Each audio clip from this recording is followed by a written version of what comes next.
Hey, before we jump in, if you could just take a quick moment to subscribe and turn on that notification bell, it would be amazing. And hey, while you're at it, liking this explainer and leaving a comment really does help support the channel a ton. Thanks so much. All right, let's get right to it. Today, we're pulling back the curtain on something that, we all kind of deal with, whether we're believers or not. Superstitions. We're going to dig into what they actually are, why our brains seem so ready to believe them, and how they're still very much a part of our world today. I mean, seriously, think about it for a second. Have you ever knocked on wood so you don't jinx yourself? Or, maybe you've done that little dance on the sidewalk to avoid stepping on a crack. These tiny little habits, they're actually a perfect window into the huge, fascinating world of superstition. And believe me, it's way more than just a silly habit. So to really get our heads around this, we've broken this explainer down into 5 main parts. First up, we're going to define what a superstition even is. Then we'll dive into the psychology of why we believe. After that, we'll look at some of the actual practices and protections people use. We're even going to look at a totally modern superstition, and then we'll wrap it all up by talking about the power of mindset. Okay, let's start at the beginning, section 1. What are we actually talking about when we say the word superstition? Let's build that foundation. So, when you boil it all down, a superstition is basically a belief that isn't really backed up by facts. It's this idea that one action can cause a totally unrelated consequence through some kind of supernatural link. Like the idea that breaking a mirror doesn't just make a mess, it literally saddles you with 7 years of bad luck. It's that connection between a normal event and a totally supernatural result. And what's really interesting is how these things get built up. It usually starts out as just a baseless belief, right? An idea with no real proof. But then it can grow into a whole mindset, a kind of filter you see the world through. And that in turn creates a very specific attitude about life, where you're always on the lookout for hidden signs and potential curses you've got to avoid. Okay, so if these beliefs don't have a basis in reality, why on earth are they so common?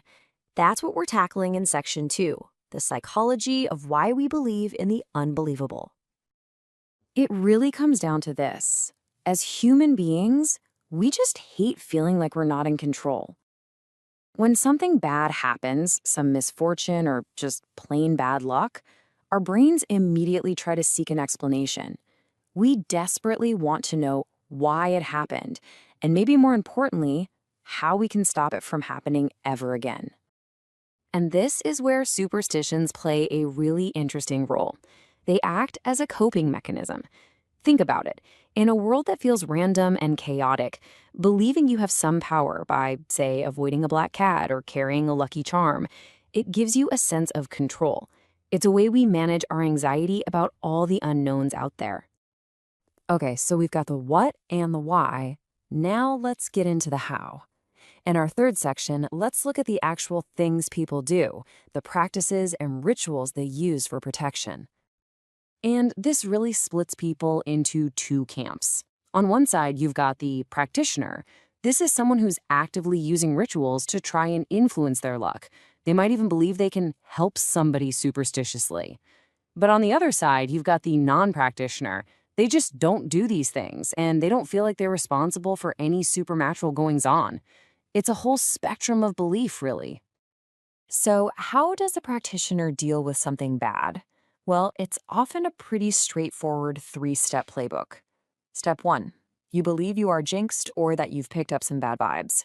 Step 2, you use a talisman, some kind of protective object to fight back. And step 3, the goal is that the curse is neutralized. You're safe again. It creates a simple system of cause and effect for a chaotic world. Now, you might be thinking this is all old school stuff, right? Black cats and broken mirrors. But superstitions are alive and well, and they are constantly evolving. So in section 4, let's check out how a true superstition can be born right here in the digital age. Okay, check this out. This is a perfect example from our source material. There's this growing idea that when a happy couple posts a photo together online, they are somehow jinxing their relationship, making a breakup more likely. I mean, that is a brand new superstition born entirely from social media. So what is really going on here? Is it some kind of digital curse? Or is this just a 21st century version of a super old idea, the evil eye? You know, the belief that if you show off how happy and successful you are, you attract envy from others, and that envy can bring you bad luck? The tech is new, but the fear? That's ancient. And all of this brings us to our final, and I think most important section. We've seen what superstitions are, why we have them, but what's the real impact on our lives? Let's talk about the power of this mindset when you put it up against plain old personal effort. Well, here's the potential downside. These beliefs can start to have a domineering effect on us. They can become the main determining factor in the choices we make. And that can be really misleading, right? You might start avoiding amazing opportunities, not because they're a bad idea, but just because you have a bad feeling or you think they're unlucky. And this final comparison, I think, really says it all. You've got mindset A, the superstitious one. It's all about avoiding a curse and depending on luck and rituals. But then look at mindset B. This is all about proactive action. This is where you decide to put your effort into something. This is where you put your soul into something. It's a mindset that's about creating your own path, not just avoiding bad signs along the way. So, in the end, we're left with a pretty big question.